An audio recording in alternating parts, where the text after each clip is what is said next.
Chacun se sent à l'aise. Amen. La Bible dit, mon peuple est détruit parce qu'il manque là. Et moi j'ai dit, mon peuple est béni parce qu'il partage la connaissance. Amen.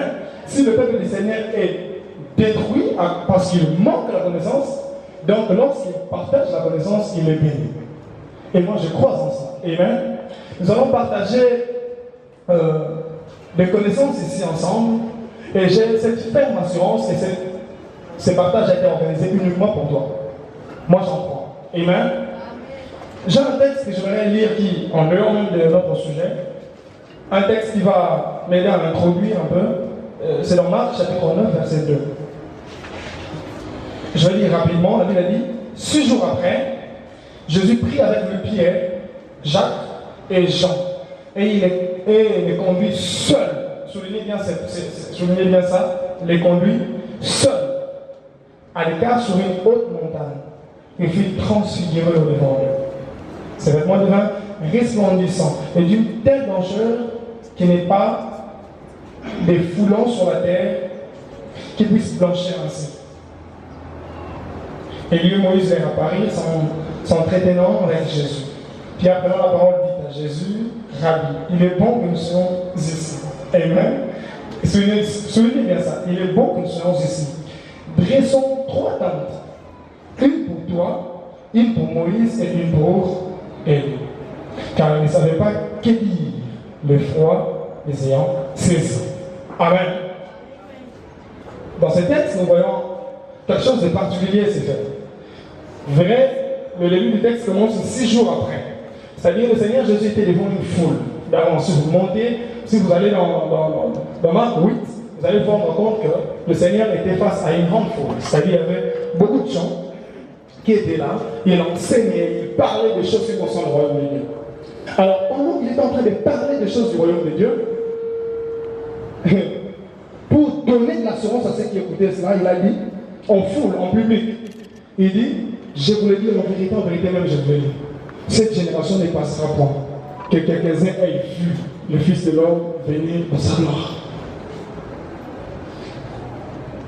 Imaginez une telle phrase. Il avait dit 6 jours après. Il fallait maintenant que le Fils fasse quoi? Démontre sa parole, éprouve sa parole. Si nous prenons les paroles du Seigneur dans le sens que, alors il royaume de l'état donc on va dire que le Seigneur avait menti. Or, il avait parlé de cela en fonction de ce qu'il allait faire, de ce qu'il allait faire rencontrer ses 3 disciples. Amen. Il a parlé en foule du royaume de Dieu. Mais il dit, quelques-uns d'entre vous ne mourront point, qu'ils aient vu le Fils de l'homme descendre dans la gloire. Il fait partie de cette foule. Aux êtres pour ce moment, Jésus-Christ n'est pas cet transféré, n'est-ce pas? Mais il nous dit, il ne prit que 3 personnes. C'est pas ça que je vais venir juste tout à l'heure pour nous réconforter à ceci, savoir ceci. À des moments solennels, Dieu fait une sélection de peu de personnes. Quand vous vous voyez présent, alors que plusieurs ayant été invités ne sont pas présents, c'est un signe que ce moment est un moment particulier. Moi, je crois en cela de tout mon cœur. Amen.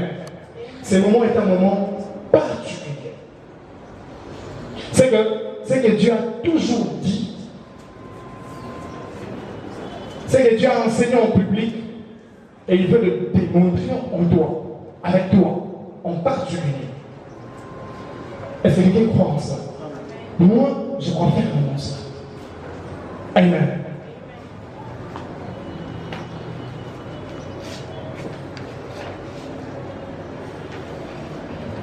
Je vous remercie d'abord pour votre présence. Je suis très, très, très reconnaissant de vous voir tous. Moi, je suis joyeux. Est-ce que vous l'êtes? Est-ce que vous êtes joyeux? Moi, je suis très joyeux. Est-ce que vous l'êtes aussi? Je suis très content de vous voir. Est-ce que vous êtes aussi là? Et je suis très honoré de votre présence. Vous êtes aussi honoré de nous voir. Amen. Je suis très honoré. C'est un rendez-vous de nouvelles. Amen. Joseph Ministries, c'est le département WACAP qui a organisé ces programmes. C'est un rendez-vous de nouvelles. Ensemble, nous allons réfléchir et puis nous allons partager des connaissances. Amen. Et tout cela en vue du progrès spirituel de notre génération. Est-ce que vous comprenez cela? C'est pour que notre génération avance, progresse dans sa spiritualité vers un avenir glorieux. Amen. Selon surtout le dessein de Dieu. Amen. Moi, je crois fermement que nous tous qui sommes là, nous faisons partie de cette génération que le Seigneur a choisie. Amen. Et je voudrais qu'on dise ça ensemble avec emphase. Nous sommes une génération choisie. C'est trop fort. Ok? Je voudrais qu'en disant cela et que tu réalises que c'est de toi qu'il s'agit. Amen.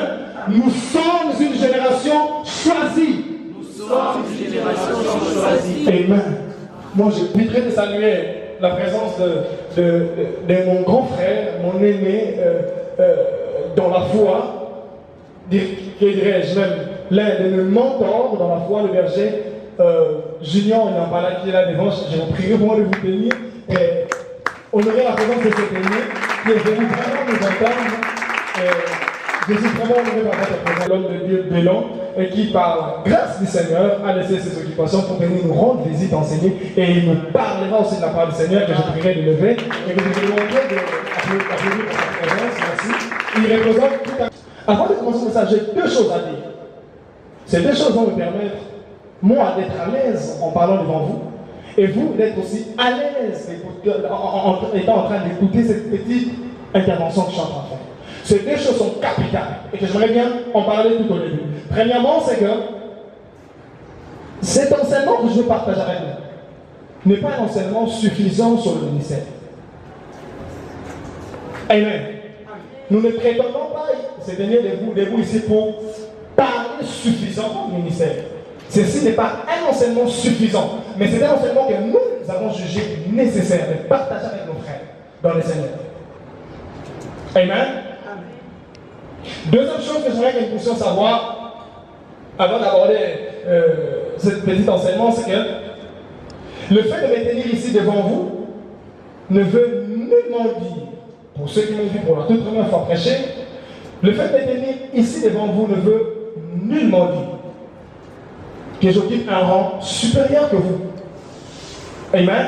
Car il y a plusieurs qui sont là, comme l'apôtre Yvan, que je devais moi m'asseoir et les entendre parler, comme Berger n'en pas là, que je devais même passer 10 ans en train d'écouter toujours. Mais si je le tiens ici, c'est juste la grâce de Dieu. Et c'est par votre permission que je suis ici. Amen. Cela n'a rien à voir avec une opinion supérieure que les autres. C'est pourquoi je vous demanderai, vous qui n'êtes pas encore, par exemple, vous qui ne servez pas Dieu dans le ministère des paroles, ne croyez pas que ceux qui sont là sont moins que moi. Au contraire, c'est moi qui suis le moindre qu'eux. C'est que la grâce de Dieu. Amen.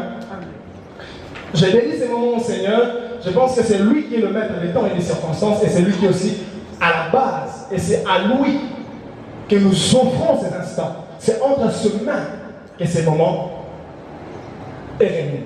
Amen. Alors permettez-moi de dire 2 mots au Seigneur.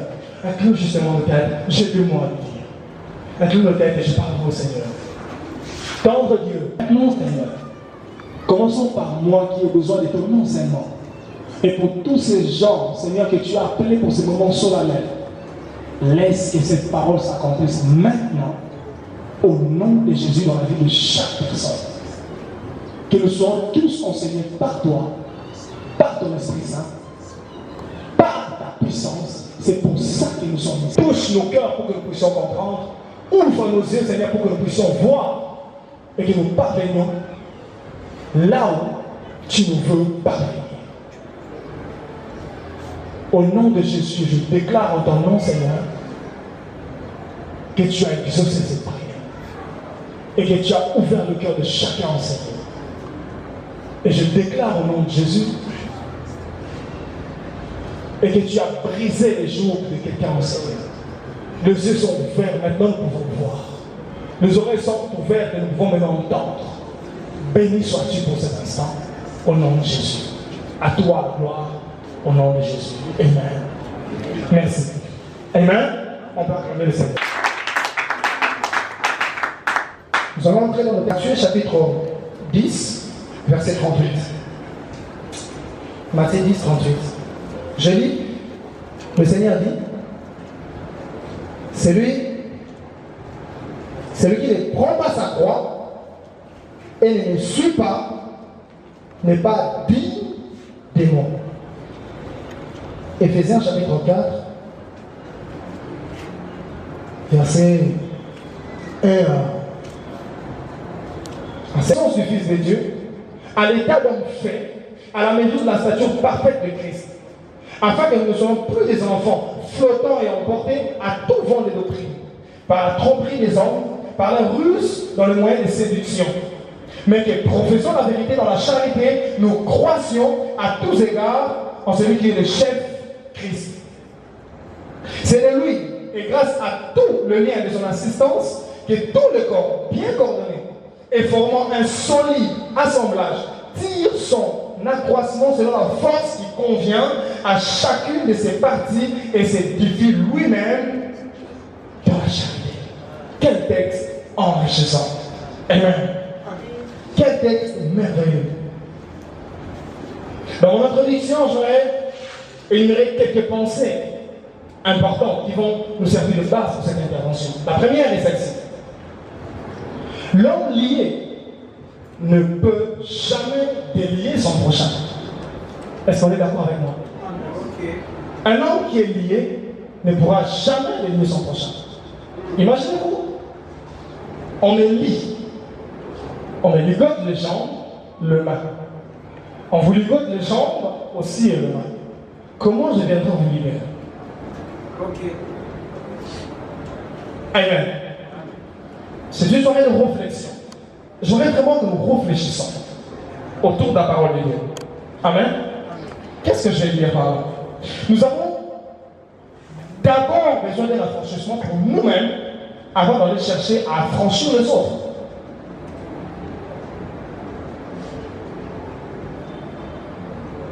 Nous avons d'abord besoin d'un affranchissement pour nous-mêmes avant d'aller affranchir les autres. Et la chose qui rend possible cet affranchissement, ce n'est pas autre chose que la connaissance. C'est là que le Seigneur a dit, vous connaîtrez la vérité vous a franchi.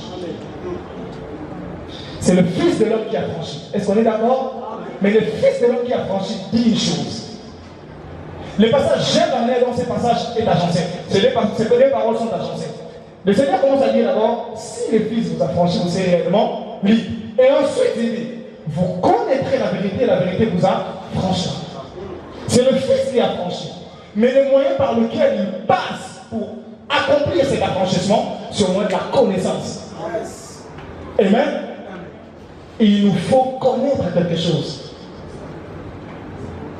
Et c'est alors que nous pouvons être affranchis. Pourquoi j'ai dit ça? J'ai dit ça pour que nous retenions ceci. J'ai dit ceci pour que nous gardions ceci. C'est pour nous dire que nous avons besoin de connaître quelque chose avant d'aller faire quoi que ce soit. Nous sommes les hommes de Dieu. Cette rencontre est une rencontre que des serviteurs de Dieu. Et ce qui fait que tous ceux qui ont scellé, je le considère serviteurs et servantes du Seigneur. Homme de Dieu, femme de Dieu, une chose capitale. Tu veux servir Dieu, une vérité. Il faut d'abord que tu sois affranchi avant d'aller affranchir les autres. Nous avons besoin de connaître quelque chose avant de faire quelque chose. Est-ce qu'on est d'accord avec moi? Deuxième pensée que je voudrais énumérer, parce que c'est le département WOCAP qui a organisé ça. Amen. Cette rencontre est dans l'optique de nous faire réfléchir en vue du réveil que le Seigneur nous parle jour et nuit, dans des prophéties, dans des songes, dans des méditations de plusieurs manières. Dieu veut réveiller son Église. Dieu veut amener son Église à son état normal. Amen. Et cette rencontre a pour but de réfléchir à propos de ce grand réveil que le Seigneur est en train d'annoncer depuis un temps. Alors cette pensée qui cadre avec l'idée du réveil dit, parler du réveil n'est pas de problème. Mais ce que vous appelez réveil, là est le problème. Parler du réveil, c'est pas ça le problème. Mais ce que vous appelez réveil, c'est là est le problème. Qu'est-ce que tu appelles réveil? La bonne perspective d'une chose, ça veut dire quoi? Ça veut dire ceci. La bonne perspective d'une chose nous met sur le terrain d'espoir aboutissant. Je reprends. La bonne perspective d'une chose nous met sur le terrain d'espoir aboutissant. Mais la mauvaise perspective d'une chose nous fait passer du temps inutilement et fait que notre espoir devienne une simple illusion sans vie. Quelle perspective as-tu du réveil que le Seigneur veut emmener et qu'il veut emmener par toi? Quelle perspective as-tu de ce réveil? Si tu en as la mauvaise perspective, ton espoir sera une simple illusion sans vie, ne possédant aucune vie, aucun contenu. Pourquoi je dis ça? Il nous faut avoir la perspective que Dieu a d'une chose pour parvenir au même résultat que Dieu. Car il n'y a pas de plus ennuyeux que de travailler pour Dieu sans Dieu. Ou de travailler pour Dieu, mais en dehors de sa volonté. Ce sont les pensées qui nous servent les bases. Troisième pensée.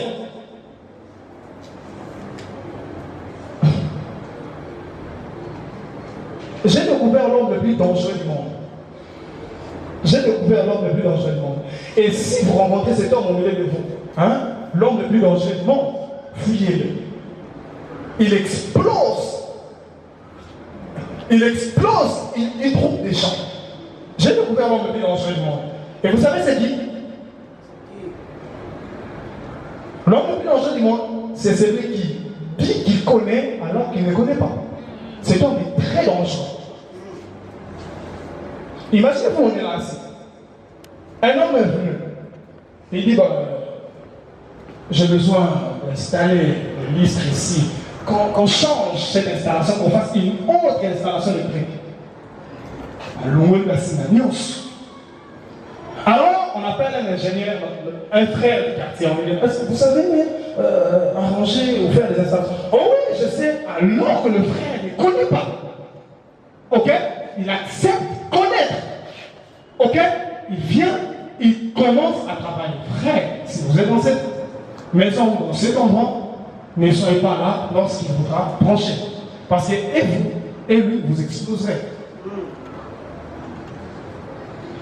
L'homme le plus dangereux du monde, c'est celui qui dit qu'il connaît alors qu'il ne connaît pas. Frère, sœur, nous avons besoin de connaître. Homme de Dieu, femme de Dieu, rabaissons-nous, nous avons besoin de connaître. Sur ce dirais-je, nous avons besoin les uns des autres. Dieu a mis des choses en vous qu'il n'a pas mises en moi. Et moi, j'ai besoin de vous pour avoir ce que Dieu a mis en vous, pour que je puisse en bénéficier. C'est ça que l'apôtre Paul est en train d'enseigner dans Éphésiens 4 ici. Frères, sœurs, je le répète, nous avons besoin les uns des autres. Les dirais-je comme les anglophones, we need each other. Nous avons besoin les uns des autres.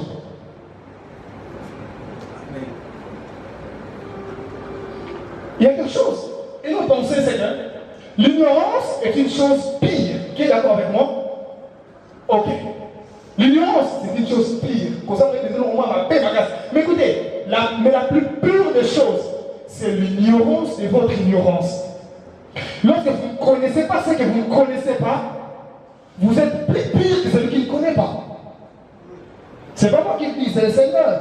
Dans Matthieu chapitre 6, verset 23, partie B, le Seigneur dit quelque chose de très important.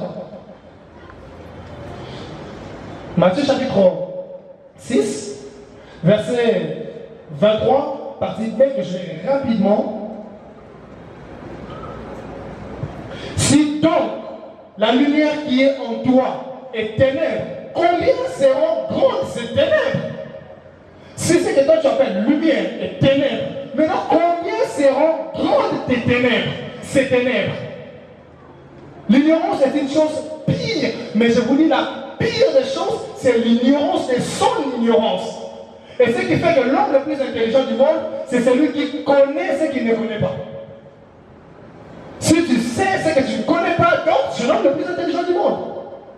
L'homme le plus intelligent du monde, c'est celui qui connaît ses ignorances. Il connaît ses limites.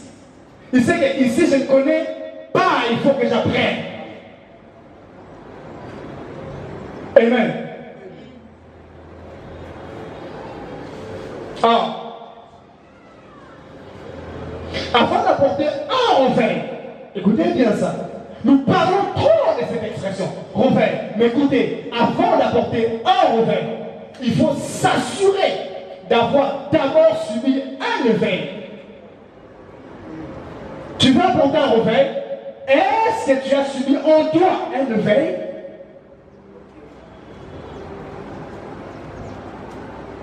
Ou, qu'est-ce que te dis-je?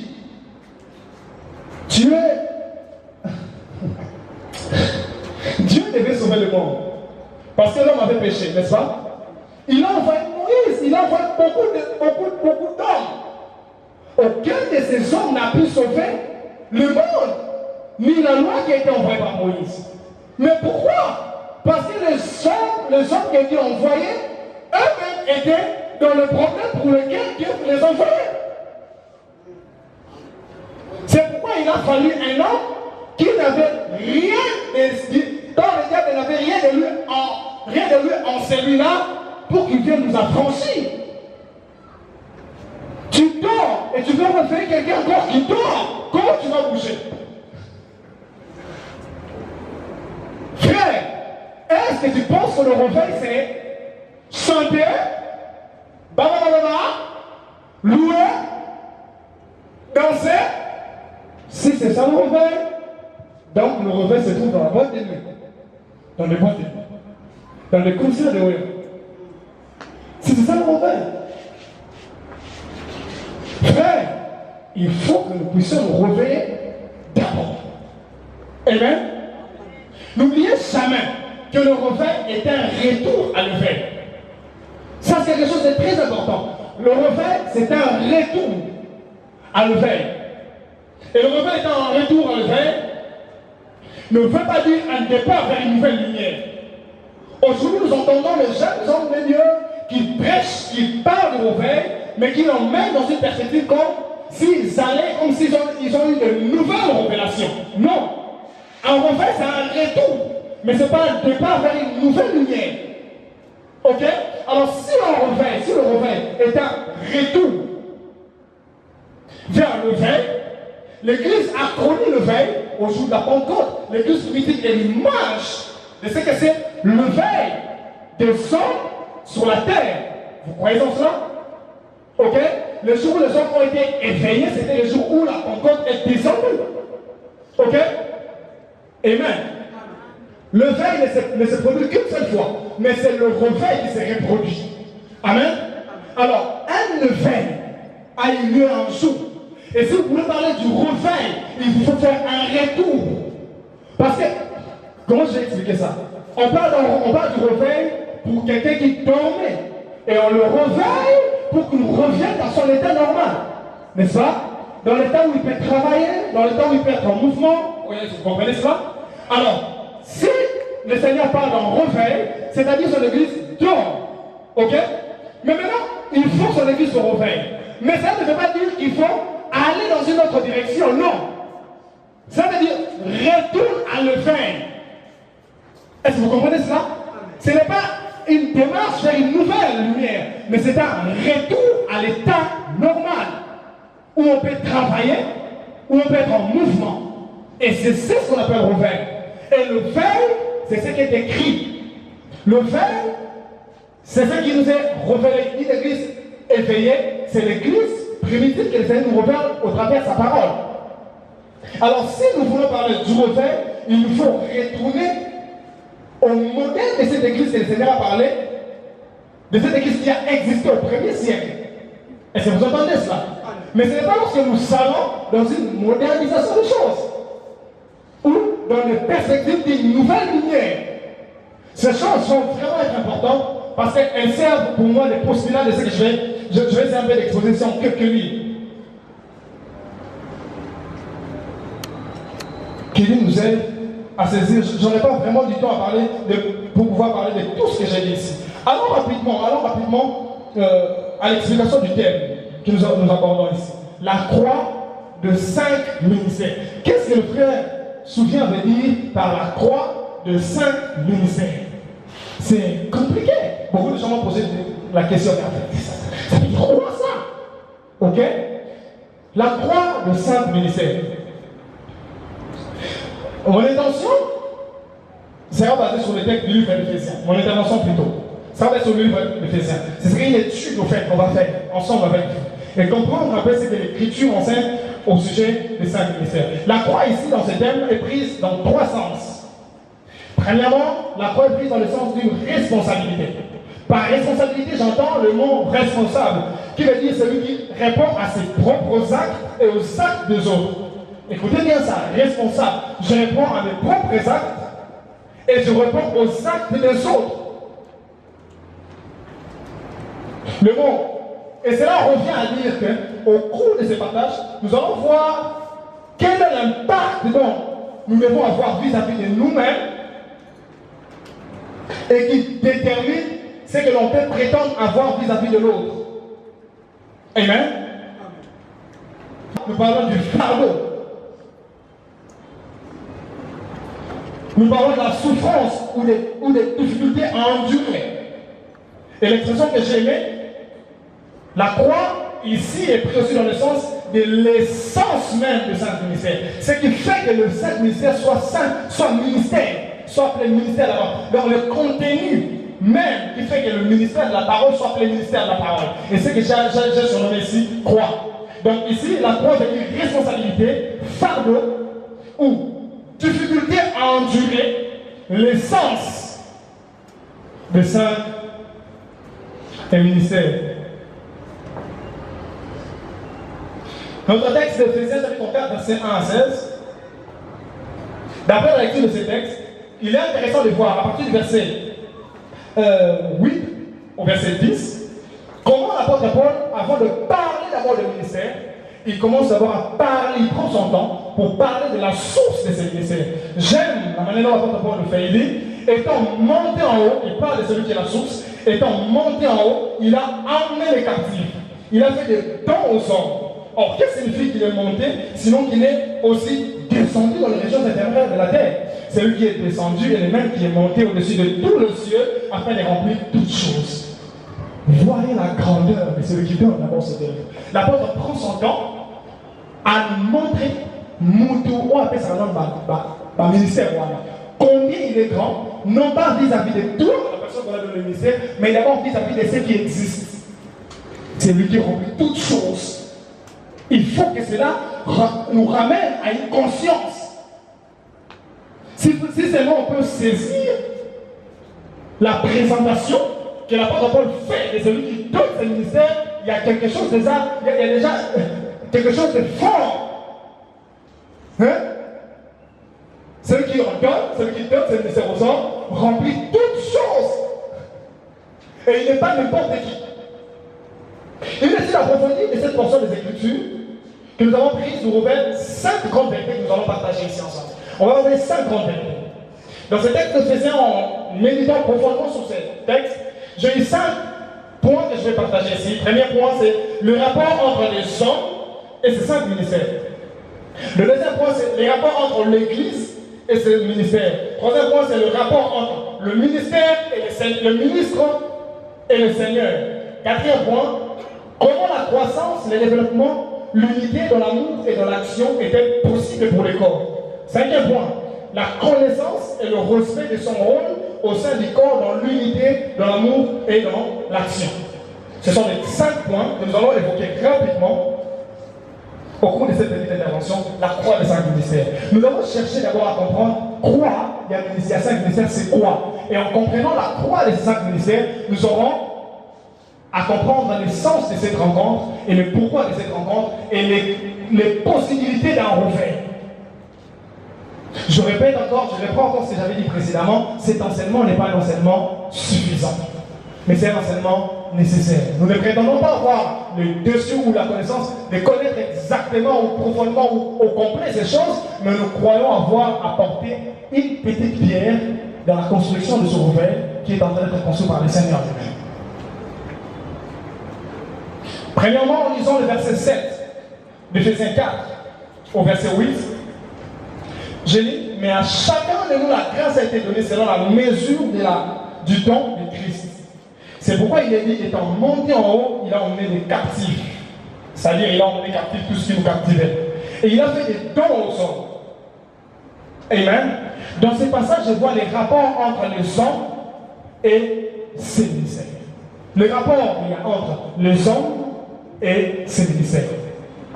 Quel rapport y a-t-il? L'Écriture dit, mais à chacun de nous, la grâce a été donnée selon la mesure du don de Christ. Ce passage nous montre que les hommes reçoivent ces ministères comme des dons de la part du Seigneur selon qu'ils les trouvent bons. Le rapport entre moi, entre toi et le ministère que Dieu t'a donné, c'est que ce ministère, votre rapport entre vous et le ministère, c'est que ce ministère est un don pour vous. Ce n'est pas un acquis. Ce n'est pas je ne sais quoi, mais c'est un don. N'oubliez pas cela. Au-delà du fait que je parle du ministère de la parole, je dirais même chacun de nous que nous sommes là, tout ce que nous osons faire pour Dieu, tout ce que nous croyons faire pour Dieu, tout service que nous prétendons rendre à Dieu, nous devons les reconnaître que d'abord, ces services, ces ministères est un don que j'ai reçu du Seigneur. Est un don. Je lis ça dans la version d'Alfred Cohen, la Bible dit ici, le verset 7, naturellement. Cette unité n'exclut pas la diversité. Chacun de nous a son don particulier. Celui de la grâce de Christ a décidé de lui accorder. Waouh! Selon sa richesse, suivant la mesure où Christ est devenu une réalité en lui. L'expression il a emmené les captifs veut dire il a emmené captifs tous ceux qui nous captivaient. Cela rattache l'idée de la captivité dans ce mystère. Donc, à la place d'être captifs de ceux qui nous captivaient avant qu'on était dans le monde, Dieu nous propose son jour, mais léger. Quand on dit, Il a emmené des captifs. Ça veut dire qu'il a emmené captifs ceux qui vous captivaient. C'est ça qu'il veut dire. Alors quand il a emmené captif,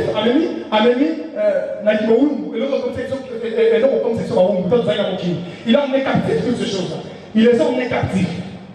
La raison pour laquelle il a emmené captif ces choses qui vous captivaient, c'est qu'il a un ministère à nous donner. Donc il rattache l'idée de la captivité dans le service qu'on rend à Dieu. Je ne sais pas si on est en train de comprendre ça. L'idée ramène à l'esclavagisme. C'est ce que l'apôtre veut dire. Que ce ministère que nous recevons comme don de la part du Seigneur est un jour, mais léger. Terrible. Terrible. Le rapport entre le ministère que nous recevons et nous, c'est que ces ministères sont des dons du Seigneur.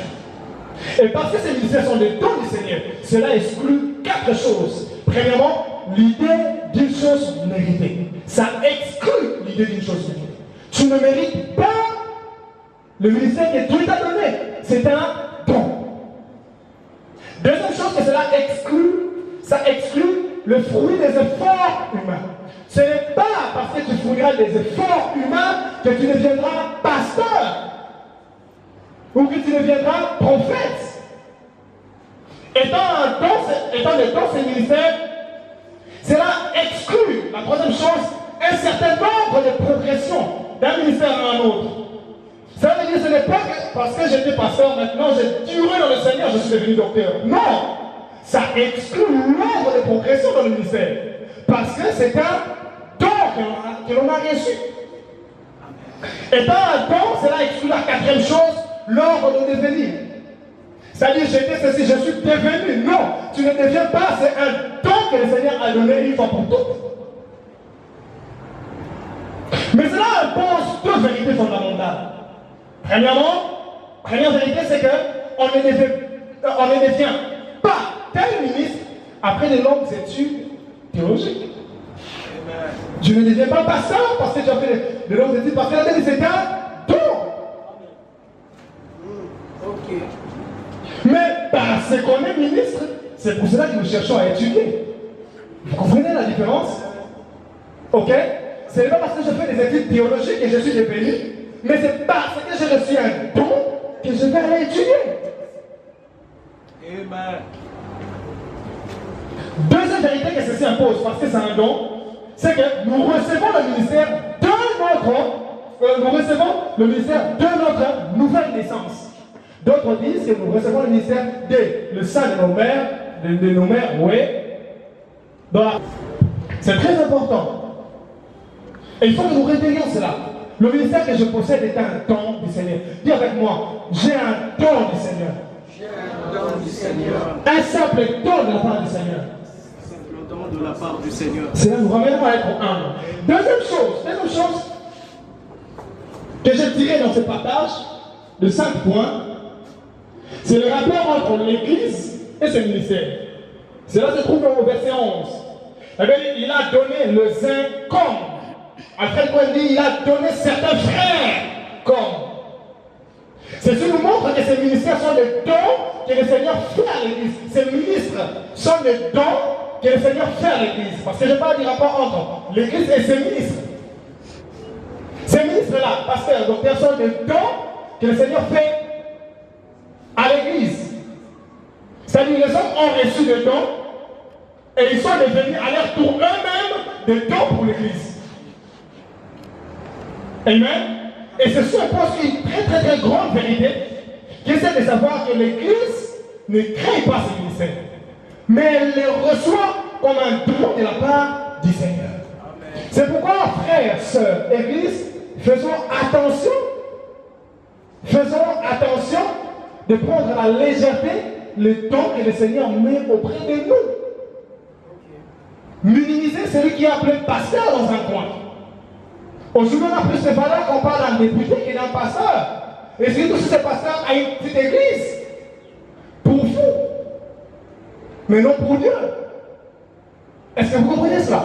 Faisons attention de parler du mal contre les hommes de Dieu. Ils sont des dons que nous avons reçus de la part du Seigneur. il nous faut du respect à ces hommes. Amen. Le rapport entre l'Église et ses ministres, c'est que ces ministres, d'abord, ils ont reçu un don.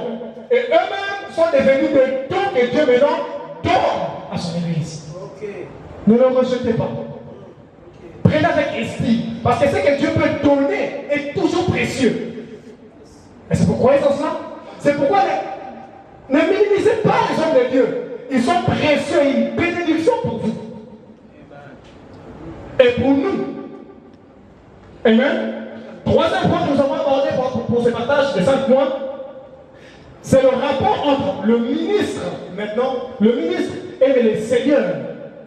Moi qui suis ministre, mon rapport, le rapport entre moi et le Seigneur. C'est l'étude d'Éphésiens chapitre 4 que nous avons essayé de faire ici. Le rapport entre le ministre et le Seigneur. Nous parlons de la croix de Saint-Ministère. C'est d'ici que nous allons découvrir cette croix. C'est ici que nous allons découvrir cette croix, dans la relation, dans le rapport entre moi qui suis ministre et le Seigneur. Le verset 12 nous le donne. Le verset 12 nous montre que ces ministères, au-delà d'être de simples dons, ils sont des charges, de fonctions, de responsabilités à assumer. Frère, au-delà du fait que tu te tiennes devant ici comme moi et parler aux gens, ne te fais pas ministre.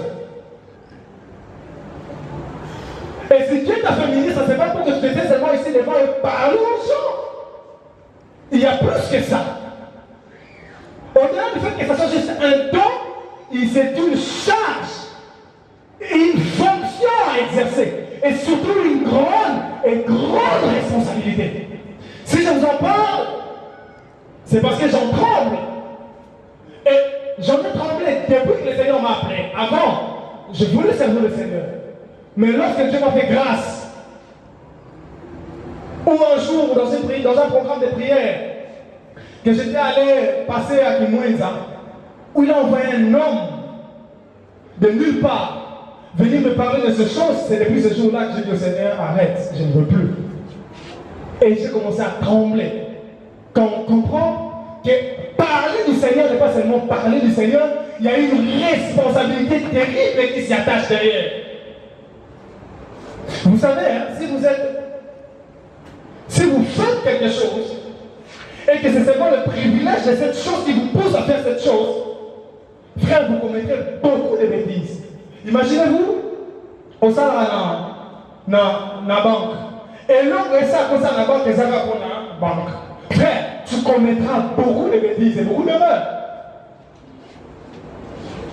Et vous entendrez à l'université, certaines personnes,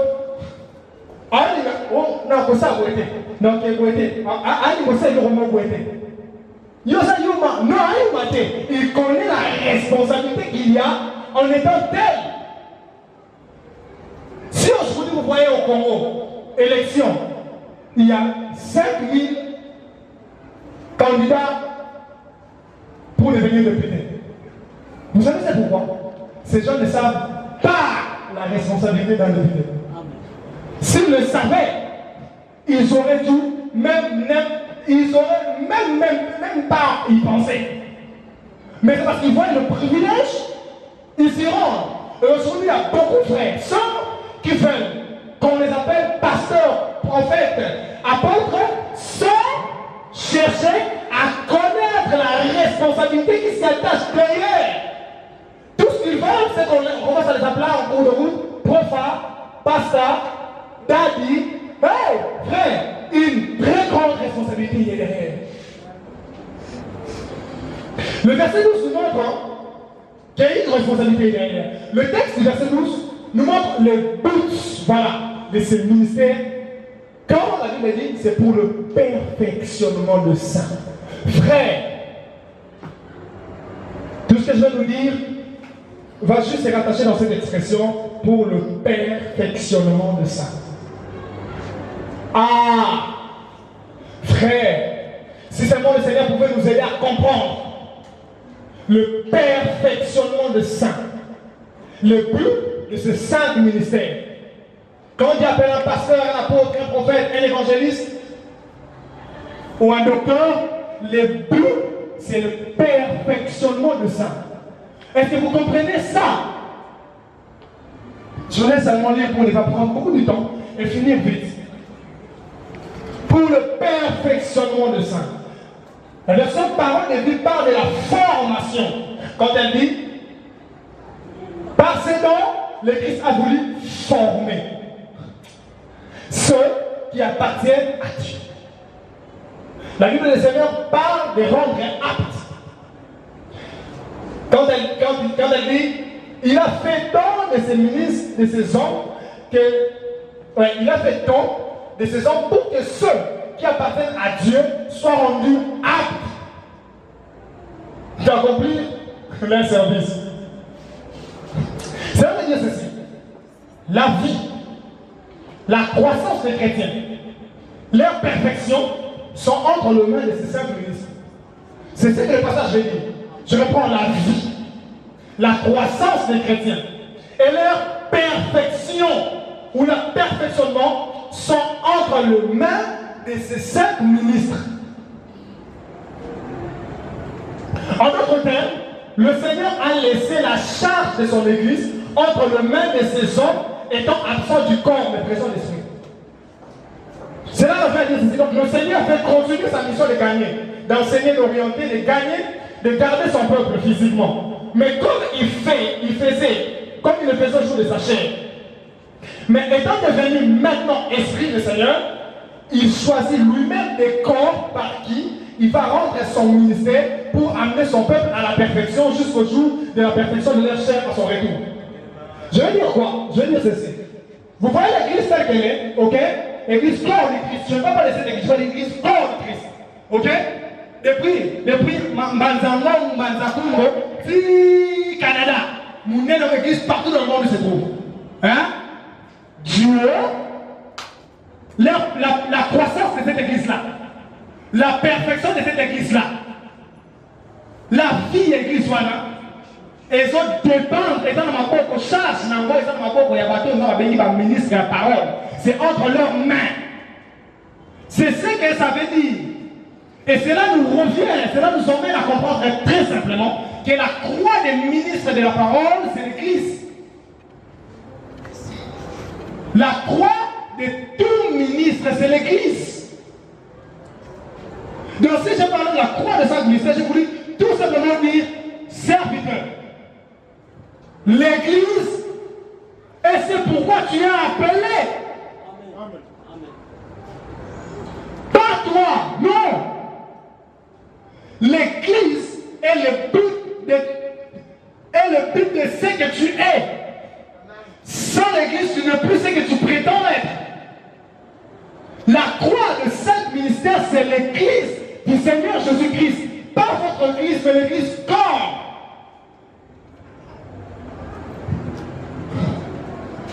Voilà ce que le texte du verset 12 veut dire. C'est de ce perfectionnement que le Saint sera rendu capable pour l'œuvre du ministère. L'apôtre est en train de dire ceci. Je ne vais pas lire, je vais l'expliquer. Quand l'apôtre Paul dit, c'est pour le perfectionnement des saints en vue de l'œuvre du ministère. Ok? L'apôtre veut dire ceci. L'apôtre est en train de dire, tout chrétien est un serviteur du Seigneur. C'est-à-dire, tout enfant de Dieu est appelé à rendre service au Seigneur d'une manière, l'autre d'une autre. Ok?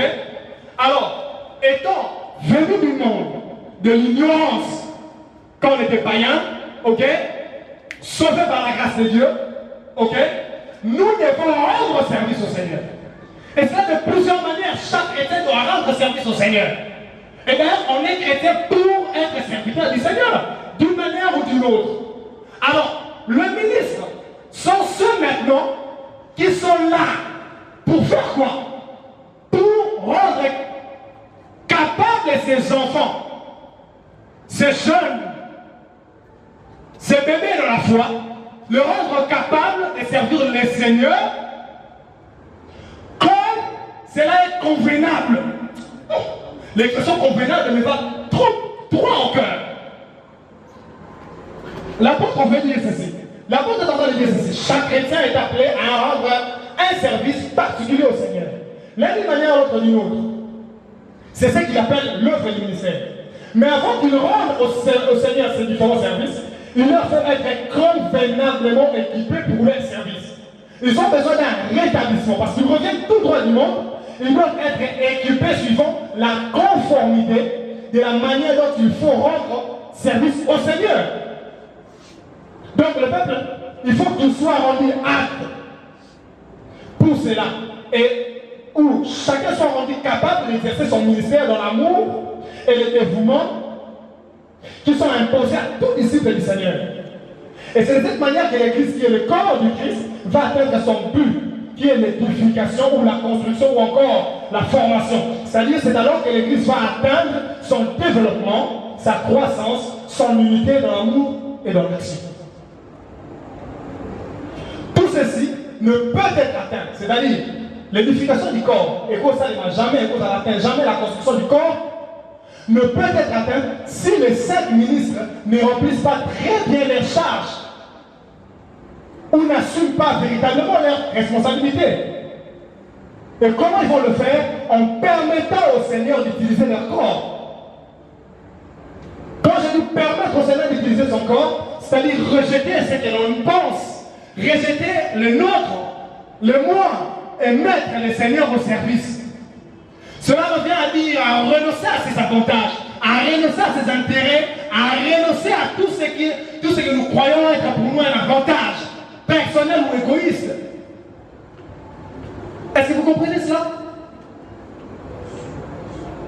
Il faut que je comprenne que quand Dieu m'appelle à être ministre, il veut tout simplement dire petit. Donne-moi ton corps, j'ai encore besoin de ce corps. Je vais. C'est tout ce que je veux dire.